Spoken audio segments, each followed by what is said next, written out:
오늘 하나님께서 우리에게 주신 말씀은 요한복음 14장 15절에서 24절까지입니다.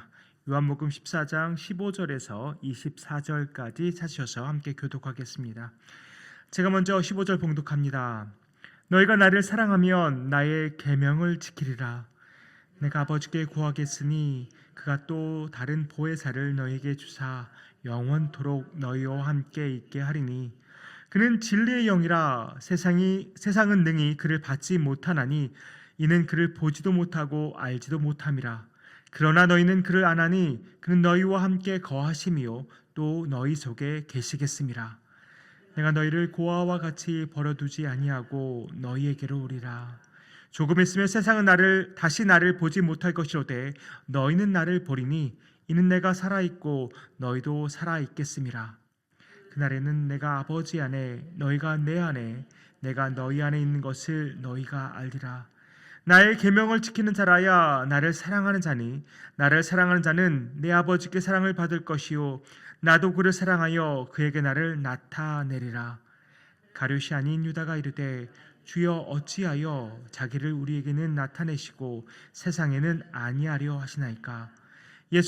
예수께서 대답하여 이르시되 사람이 나를 사랑하면 내 말을 지키리니 내 아버지께서 그를 사랑하실 것이요 우리가 그에게 가서 거처를 그와 함께 하리라. 나를 사랑하지 아니하는 자는 내 말을 지키지 아니하나니 너희가 듣는 말은 내 말이 아니요 나를 보내신 아버지의 말씀이니라. 아멘. 성경은 여러 곳에서 주님을 사랑하는 것과 또 하나님의 말씀, 그 계명을 지키는 것을 연결시켜 놓고 있습니다. 오늘 본문 15절과 21절도 마찬가지인데요. 먼저 15절 이렇게 말씀합니다. 너희가 나를 사랑하면 나의 계명을 지키리라. 21절도 이렇습니다. 나의 계명을 지키는 자라야 나를 사랑하는 자니. 우리는 우리 자신의 선한 행위로 구원을 받을 수 없습니다. 또한 예수님은 성경의 여러 곳에서 율법주의를 철저하게 배척하십니다. 그런데 오늘 본문을 보니까 예수님을 향한 사랑과 또 하나님의 그 계명을 지키는 것을 연결시켜 놓고 있습니다.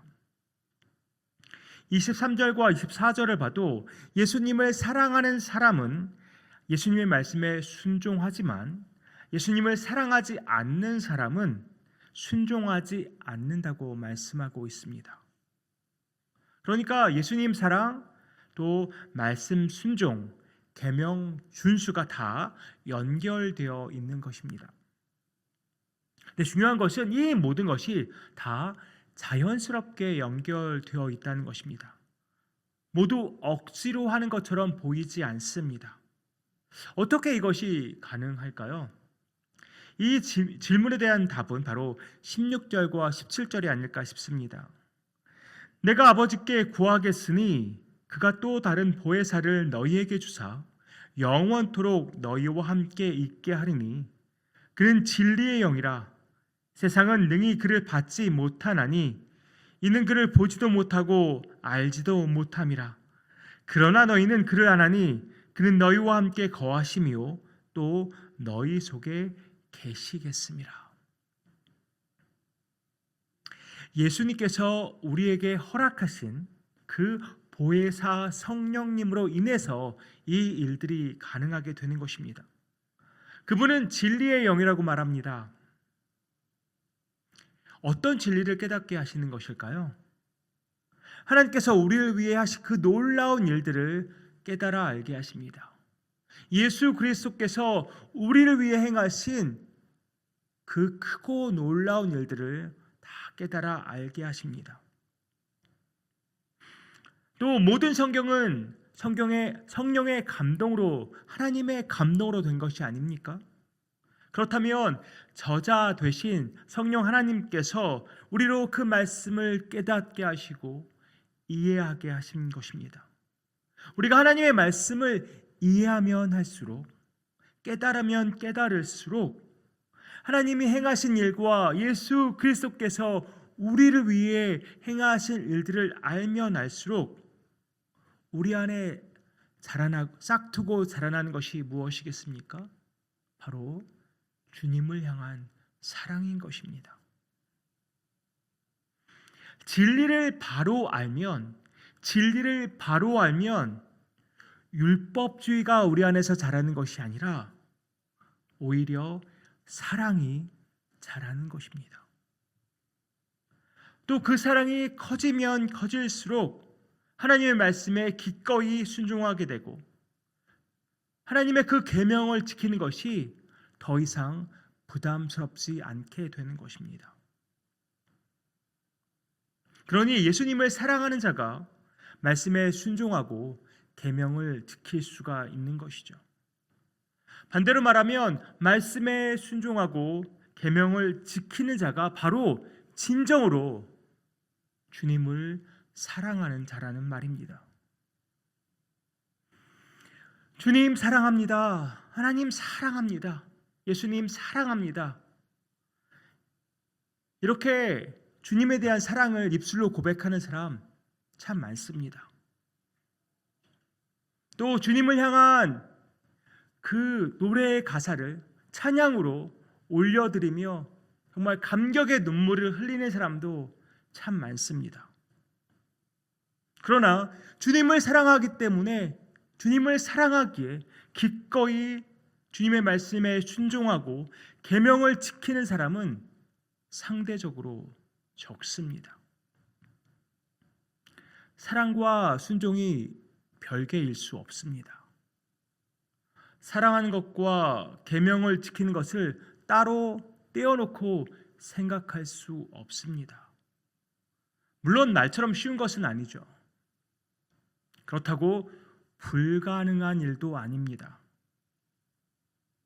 왜 불가능하지 않을까요? 바로 보혜사 성령님, 진리의 영이 우리와 늘 함께 하시기 때문입니다. 영원토록 우리와 함께 하시기 때문입니다. 그 십자가의 죽음을 맞이하시는 예수님께서 제자들에게 내가 너희를 고아와 같이 내버려 두지 않겠다라고 하시면서 너희에게로 오겠다, 너희에게로 오리라 라고 약속하십니다. 이 말씀을 해석하는 데 있어서 여러 가지 견해가 있긴 합니다. 하지만 전 그 견해들을 하나씩 다 보았는데 모두 수긍이 되는 견해들이었습니다. 예수님께서 오시겠다는 이 말씀은 예수님께서 곧 이제 십자가에서 죽으시고 부활하여 제자들 앞에 다시 나타나시겠다는 의미로 해석할 수 있습니다. 또 장차 재림주로 이 땅에 다시 오겠다는 약속으로도 볼 수 있습니다. 또한 약속하신 그 보혜사 성령을 통해서 우리에게 임하시겠다라는 약속으로 볼 수도 있습니다. 저는 이것 모두 다 가능한 해석이라고 생각합니다. 분명 예수님은 부활하셔서 제자들 앞에 나타나셨습니다. 그리고 예수님께서 약속하신 대로 오순절 다락방에서 성령이 임하셨고 또 예수님은 여러 번 내가 다시 곧 오겠다고 약속하셨습니다. 그 약속대로 예수님은 분명 다시 오실 것입니다. 이 약속은 비단 제자들에게만 하신 약속이 아니라 우리 모두 온 인류를 향한 약속입니다. 죽음에서 부활하신 주님은, 하늘로 올라가신 주님은 다시 오실 것입니다. 그리고 우리를 위해 성령을 보내주신 예수님은 그 성령님을 통해 우리와 늘 함께 하십니다. 그 성령이 우리 안에서 진리를 깨닫게 하시고 또 말씀하시고 우리로 그것을 알게 하시기에 우리가 예수를 구주로 영접한 것입니다. 성령께서 그것을 우리로 깨달아 알게 하셨기 때문에 우리가 예수를 구주로 고백하고 영접할 수 있었던 것입니다. 성령께서 함께 하시기에 세상이 이해하지 못하고 깨닫지 못하는 주님의 귀한 말씀, 세상 사람들은 이 성경이 말도 되지 않는다고 말하지만 우리는 우리 안에 성령이 계시기에 이 말씀이 꿀보다도 더 단 말씀이 된 것입니다.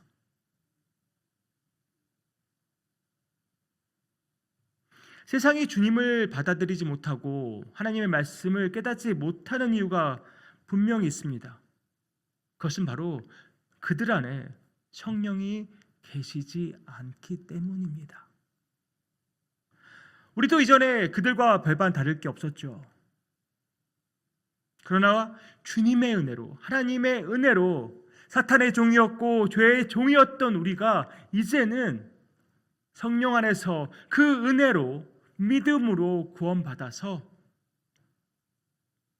진리의 영 안에서 주님과 사랑의 관계를 맺으며 살아가고 있는 것입니다. 참으로 놀라운 은혜가 아니지 않겠습니까? 그런 상황과 환경을 다 초월하여서 이제는 우리가 주님께 이 모든 것을 통하여 사랑을 고백할 수밖에 없는 것입니다. 입술만의 고백이 아니라 단순히 감격의 찬양을 올려드린 것뿐만 아니라 그 사랑을 우리는 증명해내고 살아가야 하는 것입니다. 무엇으로요? 하나님의 말씀에 순종함으로 주님을 향한 그 사랑을 증명해내야 하는 것입니다. 지난 주일로 블레싱 월십에서 성령의 열매 시리즈의 말씀을 다 마쳤습니다. 갈라디아서 5장 22절과 23절 이렇게 말씀합니다. 오직 성령의 열매는 사랑과 희락과 화평과 오래 참음과 자비와 양선과 충성과 온유와 절제니 이 같은 것을 금지할 법이 없느니라. 우리가 예수님을 믿고 성령을 모시고 살아간다면 아주 자연스럽게 우리 안에 성령의 열매가 맺혀지는 것은 너무나 당연한 일입니다. 오히려 성령의 열매가 열리지 않는다? 그게 이상한 것입니다.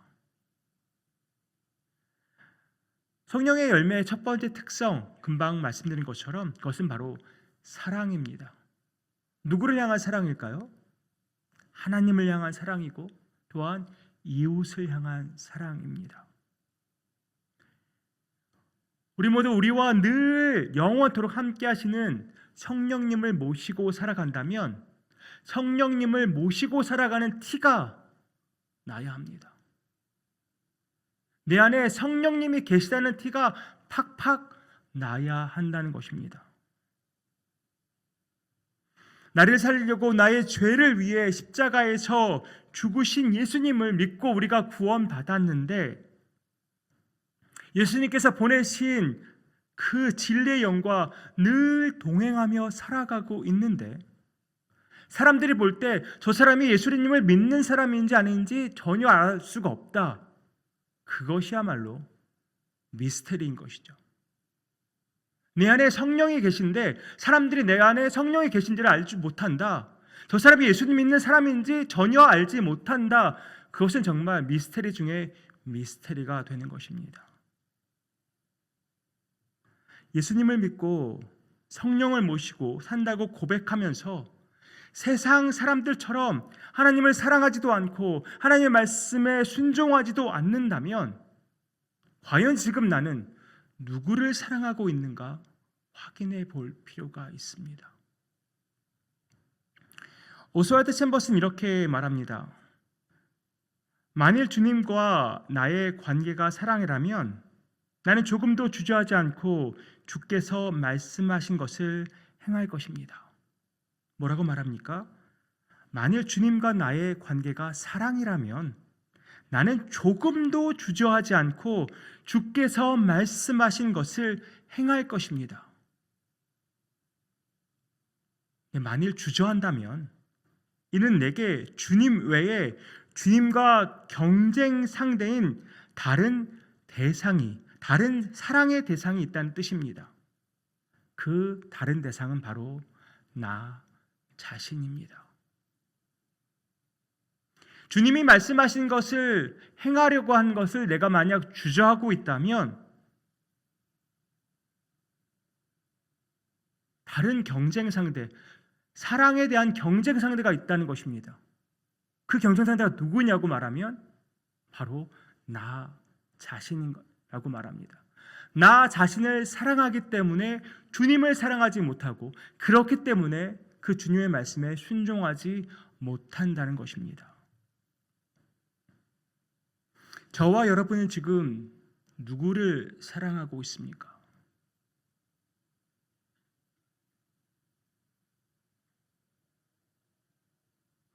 정말 주님을 너무나 진정으로 사랑하고 계십니까? 아니면 나 자신을 더 사랑하고 계십니까? 혹여 성령이 깨닫게 하시는 것을 우리가 지금 외면하고 있지는 않습니까?